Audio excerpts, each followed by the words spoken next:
The Worldhopper Ball was nothing like I expected. And that may not be a good thing. Sule! The first ever Worldhopper Ball was formally announced to the world on July 1st, 2024, with a cryptic post on the Dragonsteel social media sites, paired with the hashtag for Dragonsteel Nexus 2024. This was an exciting time for Sanderson mega fans. Speculation went wild, and 18 days later, we got answers. The Worldhopper Ball was set to celebrate the marriage of High Prince Adolin and Shallan and Brightness Shallan Devar, and we were invited. Well, everyone was invited, but only if you had managed to snag a badge to the con within the first couple hours of sales going live, and then managed to get a very limited seat to the ball itself. The ball would hold 600 people and be held 5 times with identical programming. This would give 3,000 people the chance to attend, meaning that less than half of the badge holders would make it in, and it would cost $150 per ticket. For those of us who managed to jump through every hoop and secure our tickets, we would be treated to a wild night of fun and revelry in Urithiru. Food, drink, and entertainment were all included, and we were encouraged to dress to impress, cosplay or otherwise. In the following weeks after the announcement, Zach and I were able to secure our badges, our tickets to the ball, and rather laughably bad Bridge 4 costumes that packed well. All of this to say, it was a frustrating process to get an opportunity to see something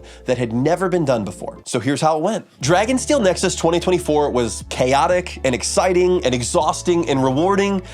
So basically like most cons. The thing that made this con different was the fact that it was the largest Dragonsteel convention to date, over doubling past year's events. Now the team at Dragonsteel expected this, as it was a Stormlight year, and Brandon's Cosmere works have been skyrocketing in popularity recently. The Final Empire hit the USA Today bestsellers list the week of the con, over a decade after first publishing. So from our vantage point, the team working the con were quite a bit overwhelmed and maybe just barely in over their heads. Now Zach and I were attending the Saturday evening ball, and this was a highly desired slot. The thought was that actors and the team would have worked out the kinks of their show, but not be too worn down, since this was the 3rd of the 5 total shows. We also had gotten word of some of the intricacies of queuing for the ball, and tips at what we could do to have the best experience. So on Saturday night of the con, we went out to an early dinner with some friends around 6 o'clock, and then by 8 o'clock, we made our way to the line for the ball, which would start at 9:30. Yep. That's right, we heard that people would start lining up pretty early for the ball, so we decided to sacrifice an extra panel to get to the line early. We were around the 200th people in line, an hour and a half before the doors opened, for an exclusive ticketed event, and it's a good thing we came when we did. We were given 2 spheres each by a couple volunteer staff patrolling the lines, and these were to be our drink tickets. As we waited, I was about 50 chapters into Wind and Truth, and Zach actually got to meet Daniel Green in a chance encounter, which was pretty cool. After almost 2 hours of waiting, the doors promptly opened at 9:30, and we were led into Shadesmar. We traveled via Oathgate to Urithiru, where the wedding would be held. In real life, this was a pretty cool representation of the journey. After ascending a flight of stairs, we were led into a very dark room with a passageway guarded by 2 actors dressed as the gate spren of Urithiru, one in all black and one in all white. We then passed through a lavishly decorated hallway representing our zip through the Oathgate until we were exited out into the Urithiru ballroom. As we entered, we were greeted by a never-ending stream of insults by an actor playing Hoid. The ballroom was really just a medium-sized breakout room in the convention center, and it would have probably fit about 400 people comfortably.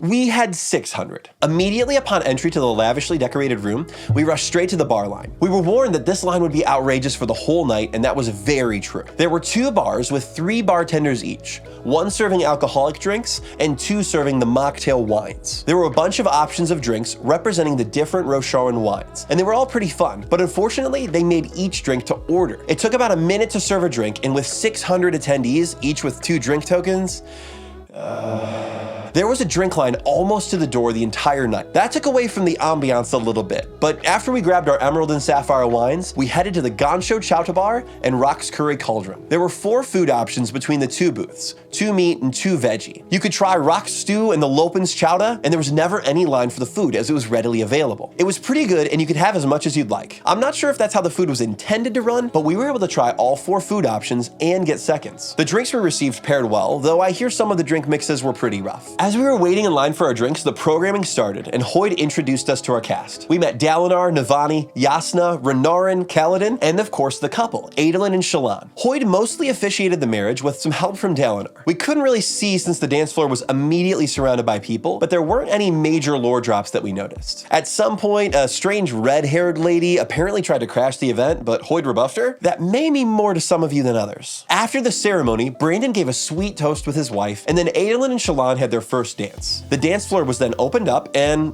Well, it was basically prom, with a bunch of people getting very into the dancing and the rest of us awkwardly standing around trying to find something to drink. It was just really awkward. Almost all of the actors made like Disney characters during this time, and there were massive and dysfunctional lines to take pictures with them. The drink line was long, and the whole room was overcrowded and hot. There were a few tables and almost no seating, so after an hour of standing around and spending the whole day walking around the convention, everything was just a bit too uncomfortable to be fun. There were a few things that you could do while you walked around the venue, however. The dance floor did seem very fun, but with a recently sprained ankle, I wasn't too keen on testing my luck there. There was a station for burning glyph wards, which was very cool, and you could of course sign the wedding guest book as well. We got jump scared by Brandon while standing in line for the guest book, which was awesome and terrifying, but as he was very adamant during his toast that he was here as a guest, not a celebrity, we left him alone. After 2 full days of running around the con, collecting story deck chase rares, and rushing to every panel and vendor we could, we were tired. It was about an hour and a half into the evening at this point, and there really wasn't much to do. We didn't have a programming schedule or any clues as to what would come next, so Zach and I decided to leave the wedding early to read Wind and Truth at our Airbnb.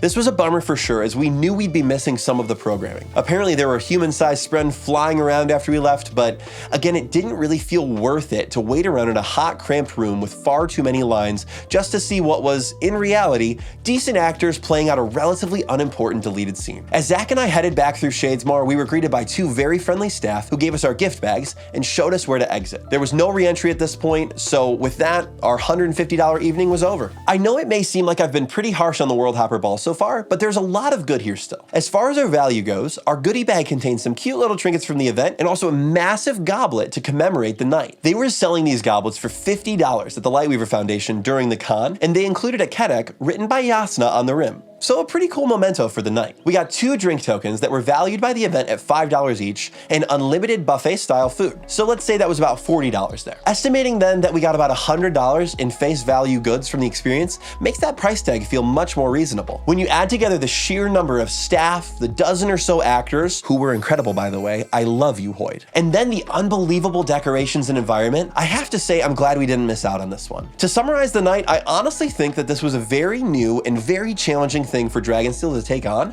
at such a massive and already overwhelming con. In spite of that, we got incredible memories, cool memorabilia, and I finally got to try Chowta, and it was really good. Brandon and the team have made it clear that this experiential novel is an idea that's here to stay, and there will almost certainly be something similar at next year's Nexus, and that's a good thing. I'm so glad that Dragonsteel is willing to try so many creative new avenues for storytelling. With the massive undertaking of the Cosmere RPG starting out in 2025, secret project drops coming kind of frequently now, and the potential film adaptations just around the corner, Brandon continues to expand the Cosmere and our time in it in beautiful ways, and that's what this is all about. Did any of you get to go to the ball? If so, we'd love to hear your own experiences down below. Please refrain from spoiling anything. If you know, you know. But that's gonna do it for today. Colo?